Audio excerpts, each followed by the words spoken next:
I'm sure that if the president wanted to win Osun at all costs, I would be involved. And I would have been there. And the governor would have known that it would have been different. Election is not won one day. Election is not one day. Election is a process. You can't just get up in the morning to go and win an election. President is a politician now. So people should not, when they say effort of federal government, what do you see to show that federal government is seriously interested to win this? If colleagues, governors, as of a party, think that by going there, will have a form of influence, it is to the people. I didn't see anything that anybody would tell the federal government did. Do you know what you're talking about? If federal government carried influence, do you not see 2019 influence in the River State election? Where you saw federal might, where the military was fully involved, where women came out naked, carrying their breasts, showing the soldiers, look at our breasts, you won't do anything here today. That's what they say. When you see might, military might, federal might, where military base was turned to collection center. Then when they talk about federal might. Wike's argument here essentially states that the federal government deliberately stayed out of the election, allowing the Osun State polls to proceed without what he called federal might, rather than deploying political influence to get an APC victory. But remember, it was just last Thursday that a swarm of APC governors were in Osun State at a mega rally to drum up support for the APC candidate. Senate President Godswill Akpabio was there, Imo State Governor Hope Uzodinma was there, Lagos State Governor Babajide Sanwo-Olu was there, Ondo State Governor Lucky Ayedatiwa, Ogun State Governor Dapo Abiodun, Kwara State Governor Abdul Rahman Abdul Razak, Edo State Governor Monday Okpebolo, and that is just some of them, not all. And if that's not federal might, then what is? But irrespective, Wike's comments raise a bigger question about Nigerian elections. If political power can determine an outcome, if fully deployed, what does that mean for our democracy? And that is the big question we have this morning. So let me just say good morning to the morning show team as always. Good morning, Dr. Abati. Good morning. Good morning. Aya. Good morning, Rufai. Rufai, I'll come to you on this first story. But first, I'll take two quick reactions. The first from Chinedu, who says, so he's telling us that Godswill Akpabio, Hope Uzodinma, and 99 other powerful APC members who were fully involved but couldn't deliver don't know the game enough. It's only if he had got involved that the result would have been different. You're not a god, Mr. Wike. Then Felix on Leke Leke says, that statement says a lot about the kind of political influence Wike believes he commands. But power is ultimately measured by what you can deliver, not what you claim you could have done. Rufai, these comments from Wike, I mean, what do you make of them? While the tape was playing, I was asking Minister Wike a question. You see, when people tell stories, they tell the parts that suits them. With the federal might he claimed they used against him in 2019, who won the election? He should say that part. Did he not win the election? When he was up against the wall and he claimed, yeah, federal might. Did he not win the election?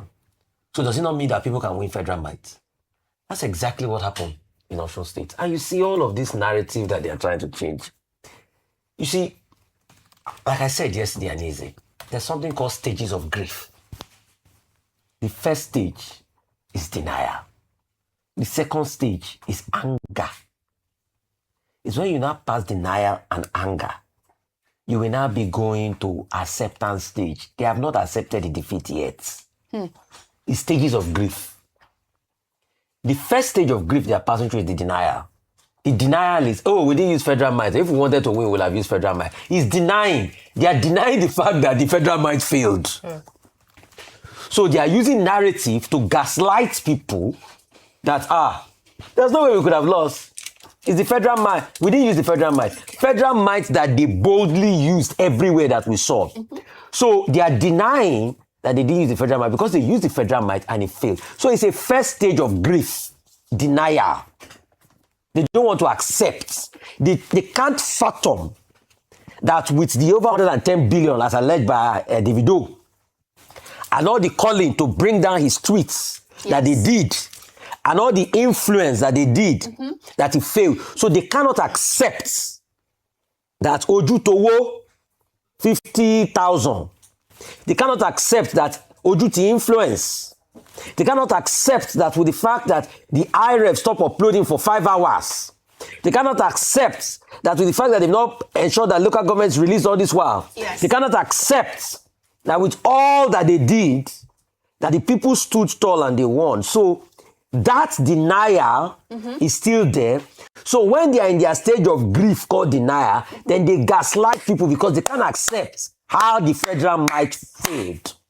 Powerful words from Rufai, and we're going to stay in Osun because, like he said, people online have a lot to say about an explosive new interview from the Afrobeat star and nephew to Governor Adeleke Devido, who's now claiming that the Senate President Godswill Akpabio and the founder of the Dangote Group, Aliko Dangote, both personally called him during the elections to delete his posts that implicated Akpabio on social media. Now, Devido made these comments on Tuesday, and the internet is all over it. Let's watch. I heard the Senate President was trying to call the coalition center. And that is like my godfather, Akpabio. But you already said he was calling me. They were calling me to delete. I said, sir, sorry, I don't. Everybody, you guys have literally just gone against my uncle. Like, you know what I'm saying? You guys are seeing this man. I can't delete anything. My uncle Aliko called me to delete. I said, Uncle, I'm not deleting. Until INEC announced, I'm not deleting anything. Now, for context, we have a picture of one of the tweets that Devido posted as he was monitoring the election, where he made a similar allegation. We have a photo of that Devido tweet. If we can just pull it up. There it is. Senate President Akpabio has called the collation center that they should stop collating. But you know, this interview is, of course, putting the spotlight on how consequential Devido's role was as results were slowly coming out because he was reacting on social media in real time. And of course, he has many millions of fans. And as the public was privy to the play-by-play on Election Day, throughout this process, they've also been privy to the war of words between Edo State Governor Monday Okpebolo and Governor Adeleke. Well, in this same interview, Devido stated he has zero plans to apologize to Okpebolo after sharing what appeared to be the governor's Wike results online. Let's take a look. I'm not going to apologize. I didn't do anything wrong. I was just telling people of the state the results their governor has. You understand? You left your state, came to another state to Rigo. First came to Rig, then you come in and then you start talking that my uncle is a dancer, he's not serious. The road to your government house is not done. My uncle is not serious. First of all, you were not even elected. You were selected. You didn't win those votes, sir. Finish your 3 years. We'll visit you when it's time for you to get re-elected. Strong words. Now, this controversy began after Okpebolo criticized Governor Adeleke, mocking him for his love of dancing and questioning his leadership style. Well, for Devido, posting the alleged Wike result was akin to freedom of information for people to know the governor's academic record. But listen, Devido wasn't all about critiques. He was also adamant about the fact that the people of Osun State, the young people, showed up and gave Nigeria a reason to believe in the country's democracy. So let's play a second from those comments. You guys didn't only give hope to people in Osun. You guys gave hope to the whole Nigeria. Because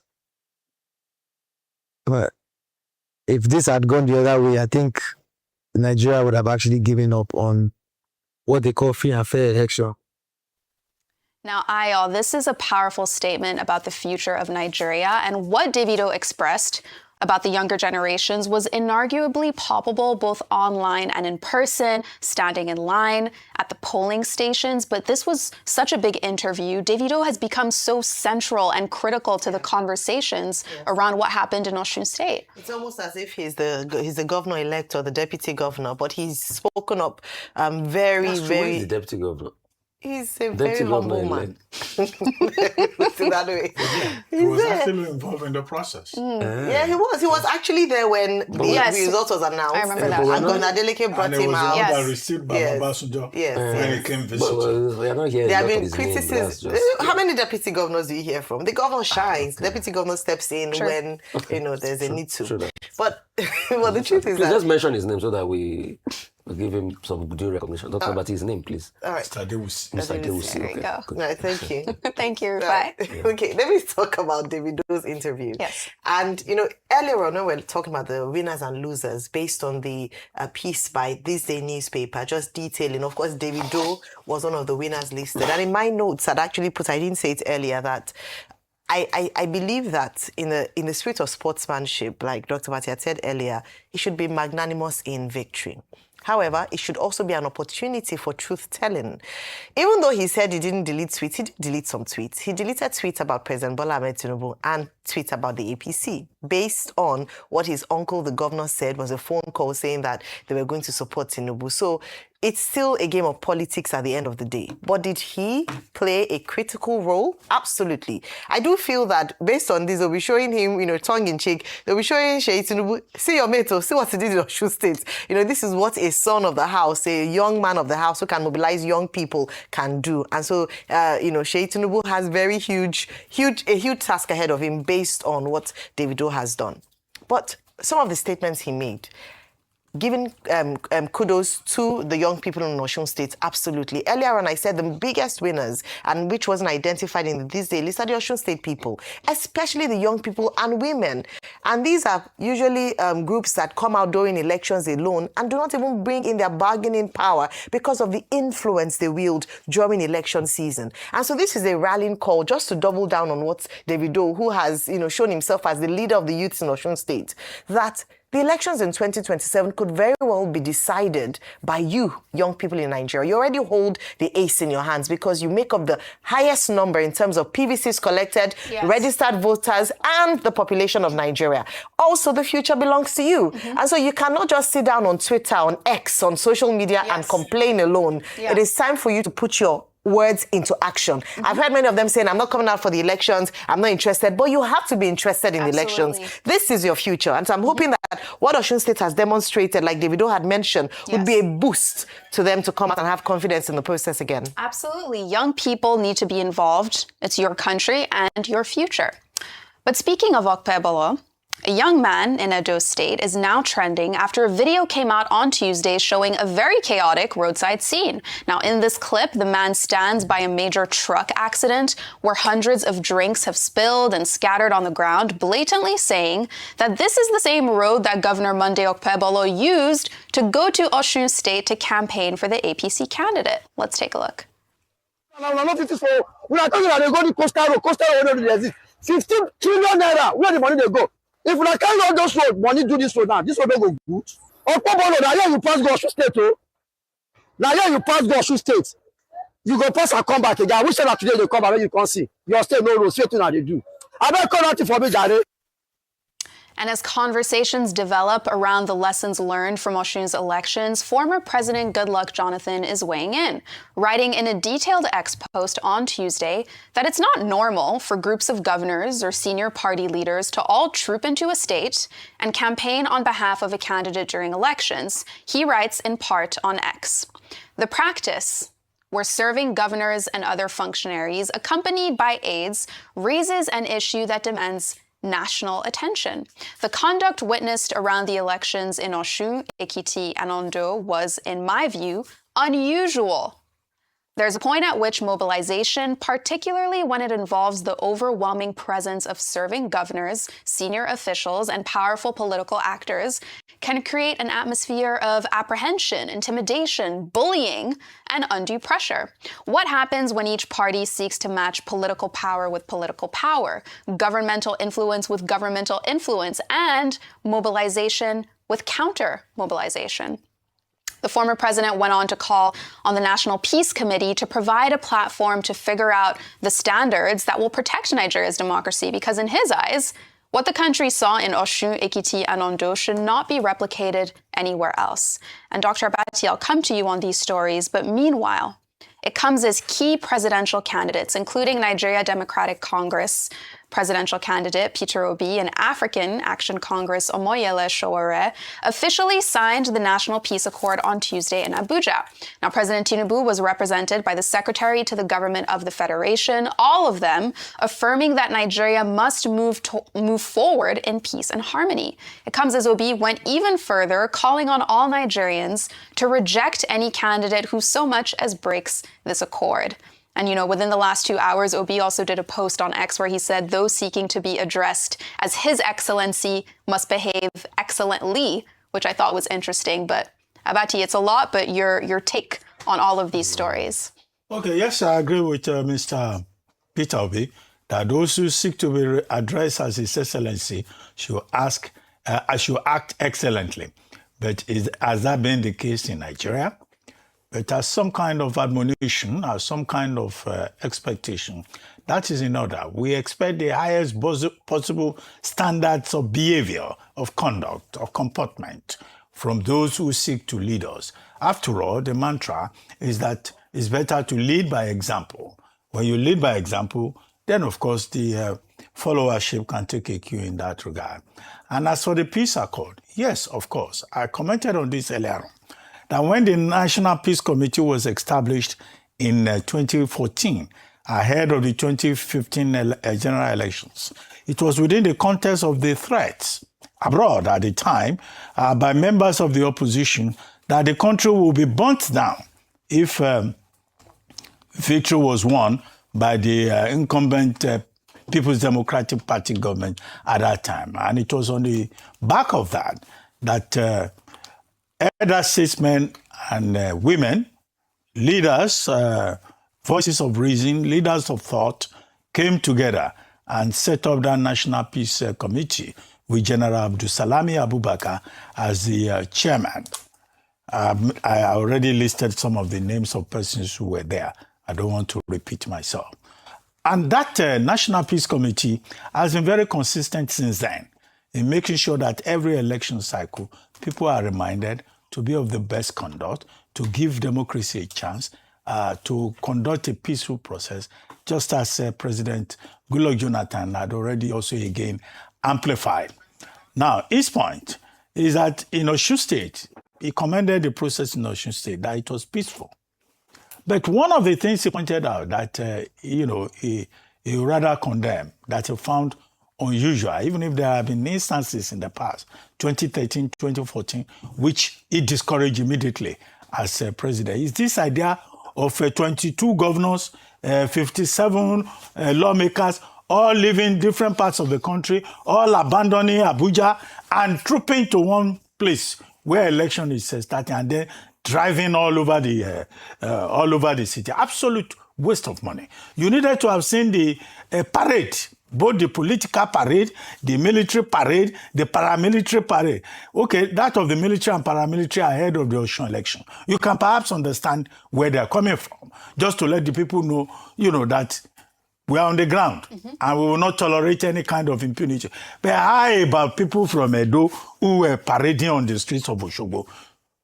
Right. Including some, what did I call them? Hype men. Yes. Hype men. Shouting all over the street and all that. Yes. As I said, I hope some of these people have wives at home. I'm sure they do. Because I was surprised. One fellow, what's his name again? Emmanuel? Or what do they call him? It's a lucrative job. Let's say to the governor. Yeah, they probably... It's a lucrative job to be a hack man. Yes. Are you sure? Yes. You've been one before? Okay.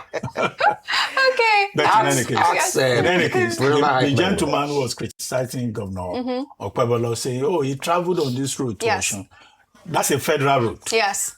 That's a federal road. It's not the responsibility of Governor Okpebolo to go and be reconstructing federal road. Okay. So that criticism was misplaced. Okay. But his point about roads being in good condition so that there will be no accidents, okay, that's admissible. Absolutely. But it's not Okpebolo's fault that the road is in bad condition. Federal road. That's an important distinction, but that scene was just incredible. All those bottles on the floor.